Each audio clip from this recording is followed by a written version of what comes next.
सबको जय यीशु की। प्रभु यीशु क्रिस्त में प्यारे भाइयों बहनों, नवजीवन का संदेश इस शीर्षक के अंतर्गत प्रतिदिन का ईश्वर का जीवंत वचनों को सुनने के लिए, समझने के लिए, उन वचनों को ग्रहण करते हुए उन वचनों के अनुसार जीवन बिताने की शक्ति, सामर्थ्य, कृपा, अनुग्रह मांगते हुए एक सुंदर आदर्श क्रिस्तीय जीवन बिताने की विशेष कृपा मांगने के लिए मैं आप सभी लोगों का हार्दिक स्वागत करता हूं। आज जनवरी की 14 तारीख है, बुधवार का दिन है और आज के दिन में कलीसिया संत देवसायम पिल्ले की शहादत की यादगारी मनाती है, ईश्वर को धन्यवाद देती है। इस सुंदर व्यक्ति के जीवन, सुंदर व्यक्ति के व्यक्तित्व के लिए, प्रभु के प्रति उन्होंने जो श्रद्धा, भक्ति, आस्था, विश्वास रखते हुए जो उदाहरण का जीवन बिताते हुए आज के दिन में प्रभु की महिमा के लिए वो एक शहीद बने, संत बने। इस संत के मध्यस्थता से हम विशेष रूप से हम सभी हमारे देश के लिए हम प्रार्थना करें कि लोग उस प्रभु को जानें, प्रभु को माने, प्रभु में विश्वास करें और मुक्ति पाएं, उद्धार पाएं। आज के दिन में हम सबों के लिए मनन चिंतन करने के लिए विषय दिया है संत मार्कुस के द्वारा रचित सुसमाचार अध्याय 1 पद संख्या 29 से 39 तक। इस प्रसंग के माध्यम से हम लोग देखते हैं प्रभु यीशु मसीह का हाउस विजिटिंग। प्रभु यीशु मसीह लोगों को सभागृह में शिक्षित करते थे, लोगों को चंगाई देते थे और इस प्रकार का प्रचार प्रसार का कार्य करते थे। अभी प्रभु यीशु मसीह प्रैक्टिकल लाइफ को हम सबों के सामने दिखाते हैं। जो थियरी प्रभु ने शिक्षा के द्वारा लोगों को दी, वो थियरी मात्र नहीं बल्कि प्रभु यीशु मसीह हर अपनी शिक्षा को प्रैक्टिकल तरीके से लोगों को सिखाते हैं। यहाँ पर लिखा है, वे सभागृह से निकल कर याकूब और योहन के साथ सीधे सिमोन और अंद्रेस के घर गए। अब तक प्रभु सभागृह में थे, शिक्षा दे रहे थे और अब प्रभु यीशु मसीह प्रैक्टिकल लाइफ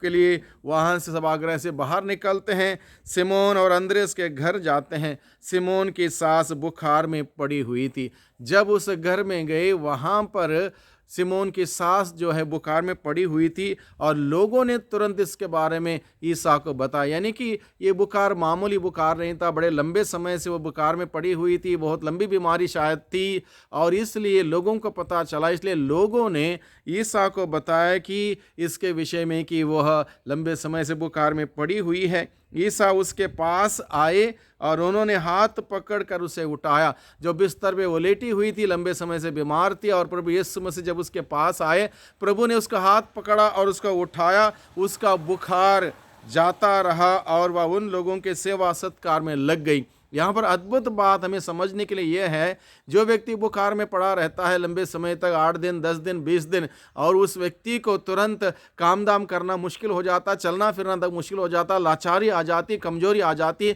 यहाँ पर प्रभु यीशु मसीह ने उसका हाथ पकड़ा, उसको उठाया, उसका बुखार जाता रहा, तुरंत वह सेवा सत्कार में लग गई। यानी कि वह पूर्ण रूप से स्वस्थ हुई, उसके शरीर में बल आ गया और वह काम दाम करने लायक हुई। यानी कि जब प्रभु यीशु मसीह किसी को चंगा करते हैं, पूर्ण रूप से हर प्रकार की दुर्बलता, हर प्रकार की कमी दूर करते हैं। ये बात हमें यहाँ पर सीखने को मिलती है। जहाँ प्रभु का स्वागत है और जो प्रभु के पास जाते हैं, वहाँ पर जीवन आता है, जीवन बहुतायत से आता है। और यही बात हम आज के दिन में इस प्रसंग के माध्यम से देखते हैं।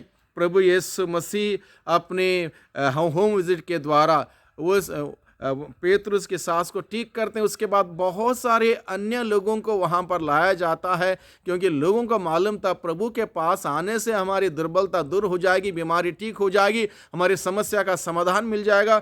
इसलिए बाइबल बताता है वहाँ पर बहुत सारे लोगों को वहाँ पर लाया गया।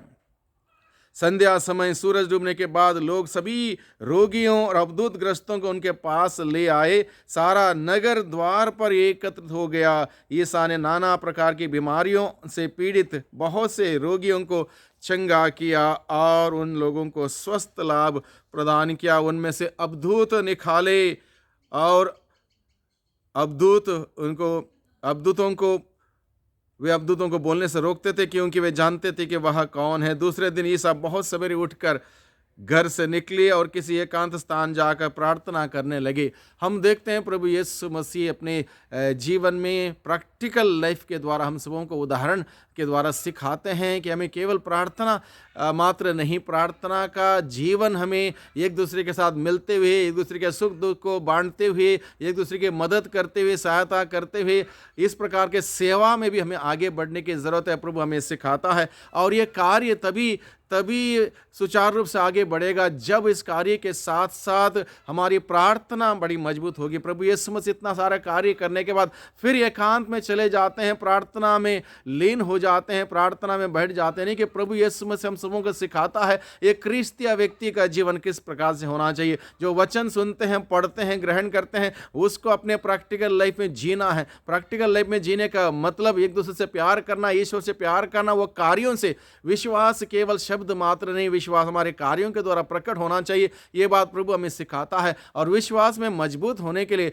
हमें प्रतिदिन प्रार्थना में समय बिताना है, ईश्वर के सानिध्य में जाना है, उसके उपस्थिति में बैठना है, उसके वचन को ग्रहण करते हुए, अध्ययन करते हुए, मनन चिंतन करते हुए उसमें परिपक्व होने की जरूरत है। तभी जाके हम अपने आध्यात्मिक जीवन में आगे बढ़ते हैं। प्रभु आज के दिन में हम सबों को ये सिखाता है, प्रभु का उदाहरण, प्रभु प्रैक्टिकल लाइफ हम सबों को सिखाता है। इस प्रकार का जीवन व्यतीत करने से ही हम अपने आध्यात्मिक जीवन में आगे बढ़ते हैं, ईश्वर के नजदीक आते हैं, ईश्वर की उपस्थिति में जीने लगते हैं और प्रभु की बहुतायत की आशीषें, बरकतें हम सबों को निरंतर मिलती रहेगी। प्रभु की आशीष बरकत हम सबों के लिए आज के दिन में मांगते हुए, एक दूसरे के लिए मांगते हुए, प्रभु की सेवा में, प्रभु की महिमा के लिए हम सभी जिएं, प्रभु की महिमा के लिए कार्य करें। प्रभु की आशीष बरकत हम सबों को बहुतायत से मिलते रहे। सबको धन्यवाद, सबको जय यीशु की।